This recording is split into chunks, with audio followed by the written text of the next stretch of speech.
بسم اللہ الرحمن الرحیم۔ السلام علیکم ورحمۃ اللہ وبرکاتہ۔ قال رب اشرح لی صدری ویسر لی امری واحلل عقدۃ من لسانی یفقہوا قولی۔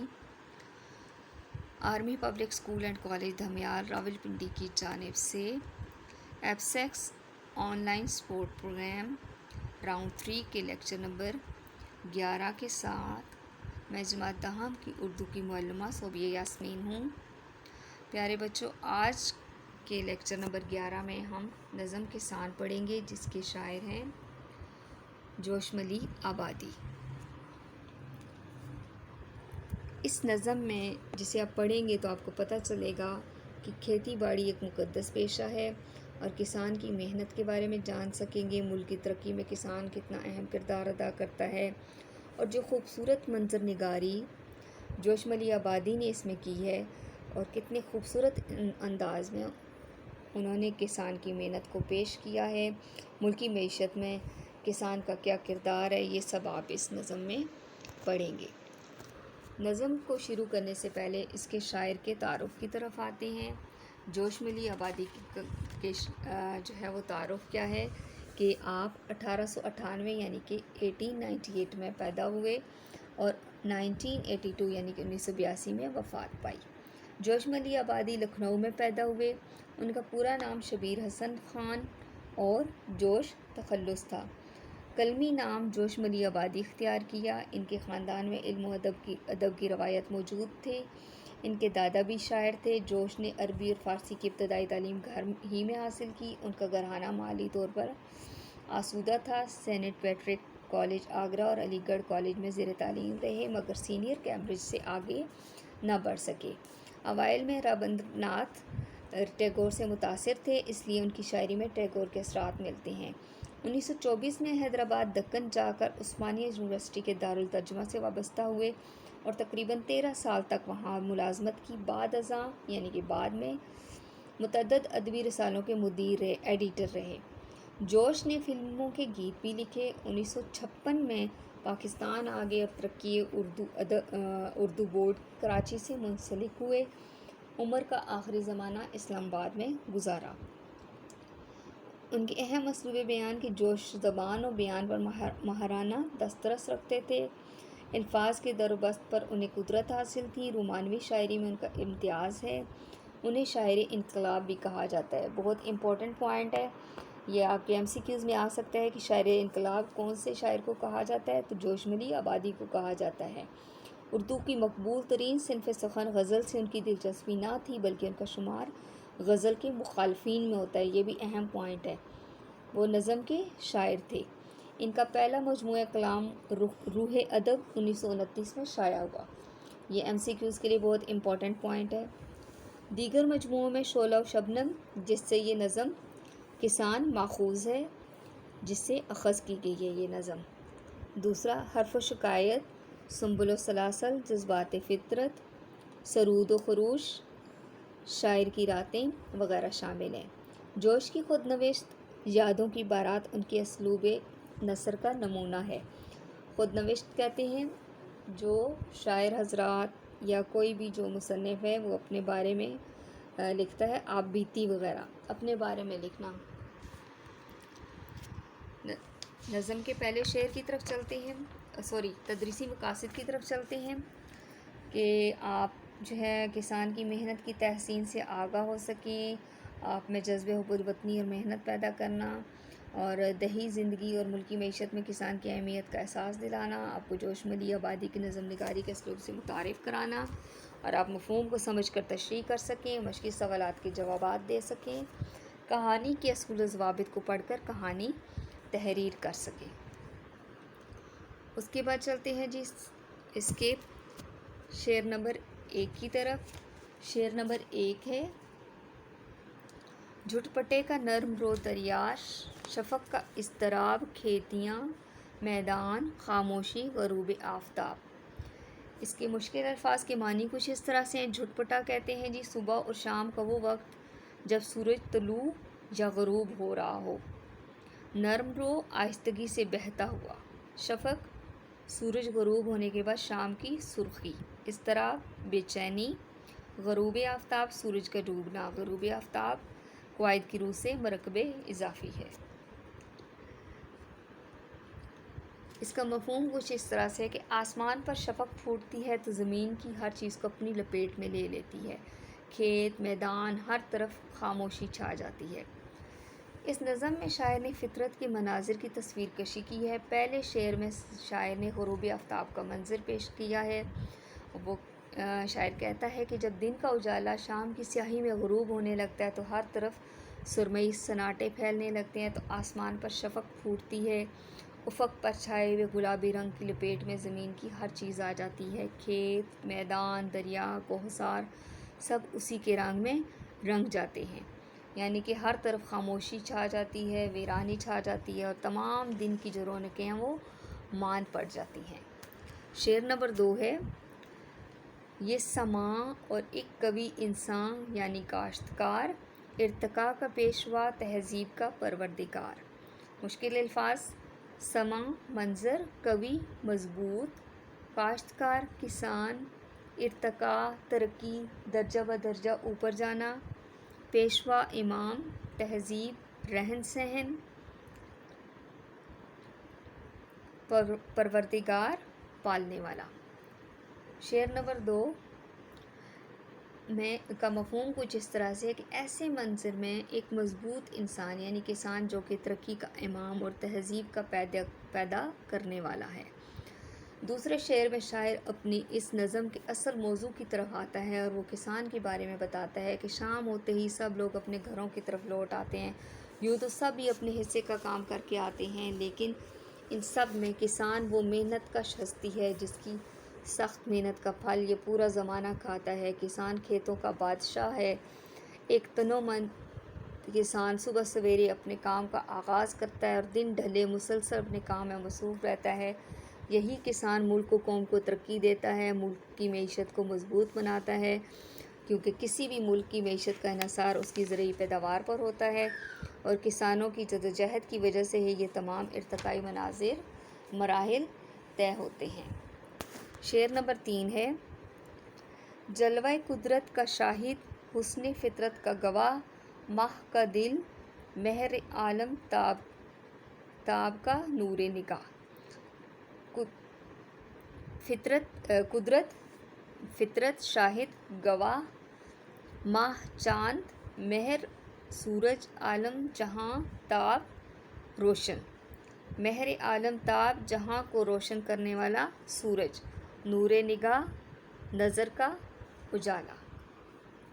اس کا مفہوم کچھ اس طرح سے ہے، کسان قدرت کے جلووں کا اور چاند سورج کی رعنائیوں کا گواہ ہے، یعنی کسان اصل میں قدرت کی فطرت کا نبض شناس ہے اور گواہ بھی ہے۔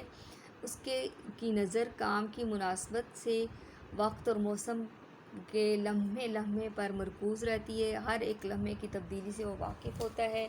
آسمان کی رنگت، ہوا کے رخ اور زمین کی مہک سے وہ جو کچھ اخذ کرتا ہے وہاں ہم ایک عام انسان کی نگاہ نہیں پہنچ سکتی۔ وہ رات کا ڈھلنا ہو، سورج صبح کا طلوع ہونا ہو، سب اس کی نظر میں رہتا ہے، کیونکہ اصل میں وہی قدرت کے جلووں کا گواہ ہے۔ اگلا شعر ہے شعر نمبر 4، لہر کھاتا ہے رگ خاشاک میں جس کا لہو، جس کے دل کی آنچ بن جاتی ہے سیلِ رنگ و بو۔ رگ ریشہ، خاشاک گھاس پھوس، کوڑا کرکٹ، آنچ آگ، سیل سیلاب۔ اس کا مفہوم کچھ اس طرح سے ہے کہ کسان کا لہو زمین کے ریشے میں لہر بہاتا ہے جس کے دل کی آگ رنگ و خوشبو کا سیلاب بن جاتی ہے۔ نظم کے اس شعر میں شاعر کہتا ہے کہ ہمارا کسان مٹی کی رگوں میں اپنا خون پسینہ شامل کر کے اسے زندہ تر بناتا ہے۔ وہ زمین کا سینہ چیر کر اس میں بیج بوتا ہے اور رات کے اندھیروں میں فصل کو پانی لگاتا ہے، اور اس کی محنت سے کے پسینے سے فصلیں کھلتی ہیں، پھلتی پھولتی ہیں، کھلیانوں میں اس کے انبار لگ جاتے ہیں، ہر طرف خوشیوں کی بارش ہوتی ہے، اور یہ سب لوگ اس کی محنت کا پھل کھاتے ہیں۔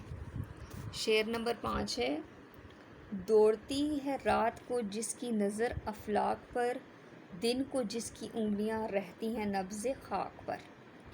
افلاک فلک کو کہتے ہیں، فلک کی جمع افلاک، اور اس کا مطلب ہے آسمان۔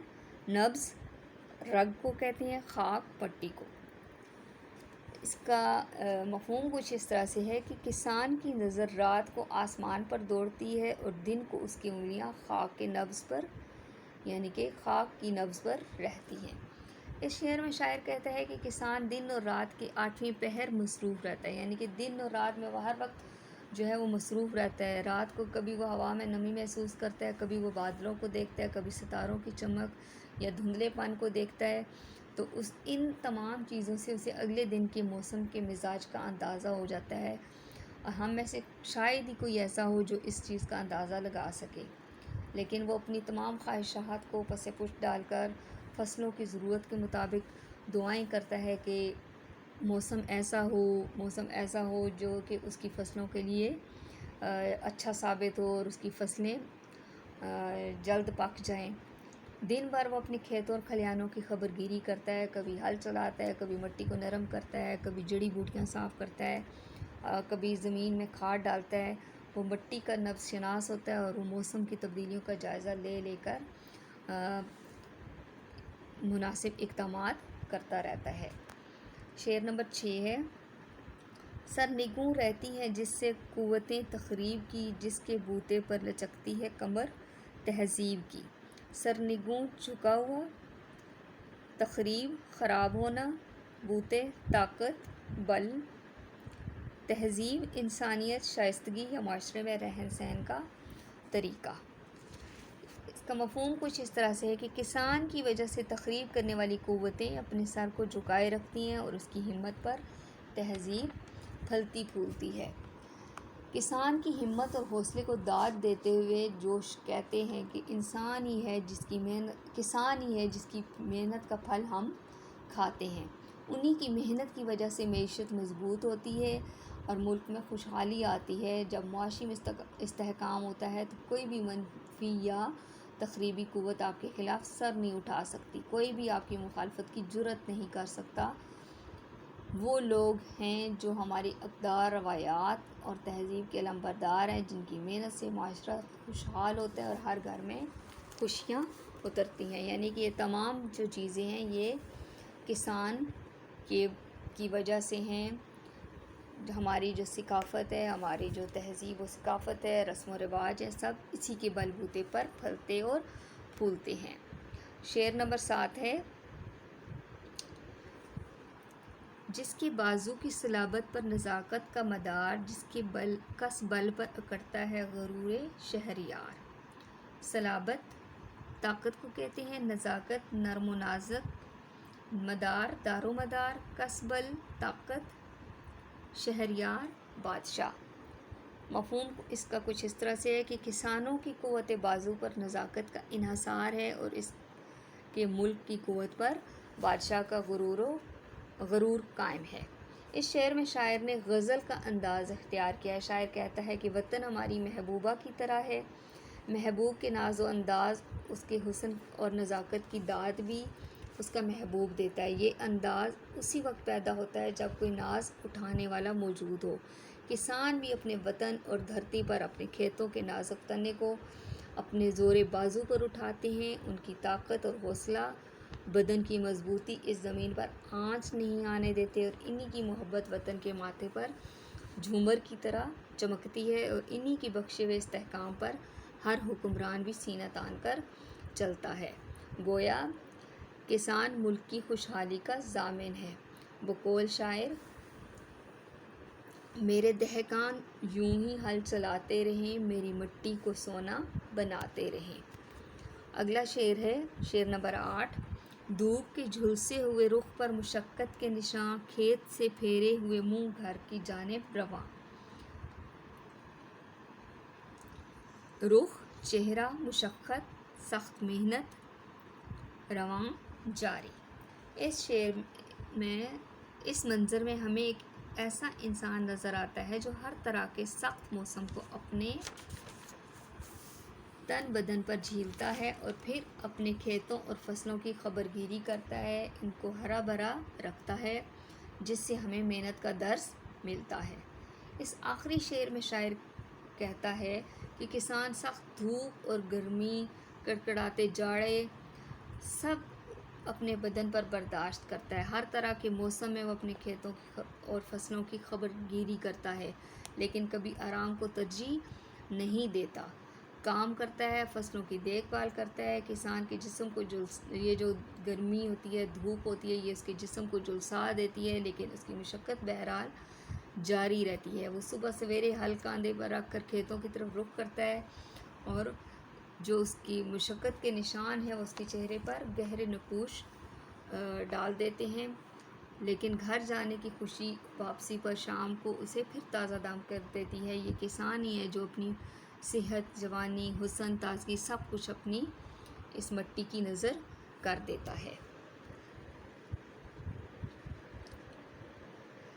اس کے بعد چلتے ہیں جی کہانی نویسی کے اصول، آپ کے اس لیکچر کا دوسرا حصہ۔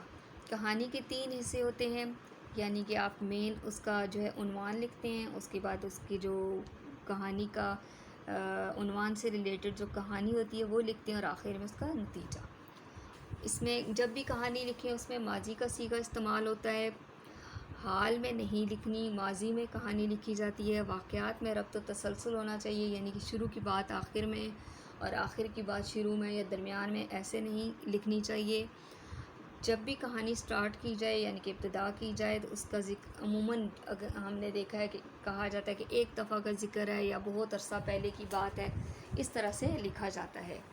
اس کے بعد جی کہانی کا عنوان ضرور لکھنا چاہیے۔ ابتدائی میں جو اس کہانی کے کردار ہوتے ہیں ان کا تعارف کروا دینا چاہیے۔ کہانی ہمیشہ پیراگراف کی صورت میں لکھنی چاہیے، اور جب کہانی مکمل کر لیں تو اس کے آخر میں اختتام اس کا اخلاقی سبق یا نتیجہ ضرور لکھنا چاہیے۔ جب آپ کے پیپر میں کہانی آتی ہے تو ان سب چیزوں کے مارکس ہوتے ہیں، اگر آپ ان میں سے مسٹیک کرتے ہیں، کوئی غلطی کرتے ہیں تو اس سے آپ کے نمبر کٹ جاتے ہیں۔ لہٰذا جب بھی کہانی لکھیں تو ان تمام اصولوں کو ذہن میں رکھ کر آپ کہانی لکھیں۔ اور آج کی جو ہماری کہانی ہے وہ ہے نا اتفاقی کا انجام، اور یہ آپ کی قواعد و انشاء کتاب، گرامر کی کتاب کے صفحہ نمبر 103 پر موجود ہے۔ آپ کا گھر کا کام ہے، آپ نے نظم کی بلند خوانی کرنی ہے اور مشکل الفاظ کے معنی لغت میں تلاش کر کے کتاب میں تحریر کرنے ہیں۔ اشعار کی تشریح اور مشقی سوالات کے جوابات تحریر کرنے ہیں۔ کہانی نا اتفاقی کا انجام قواعد و انشاء کے صفحہ نمبر 103 سے مدد لے کر تحریر کریں۔ پیارے بچوں، امید ہے کہ آپ کو یہ جو نظم کسان میں نے پڑھائی ہے یہ آپ کو سمجھ آ گئی ہوگی۔ آپ نے اس کو اچھے طریقے سے پڑھنا ہے، اس کے سوالات کے جوابات تحریر کرنے ہیں، اور لوز شیٹس پر آپ نے تحریر کرنے ہیں، اور پھر مجھے چیک کروا دینی ہے۔ اللہ حافظ۔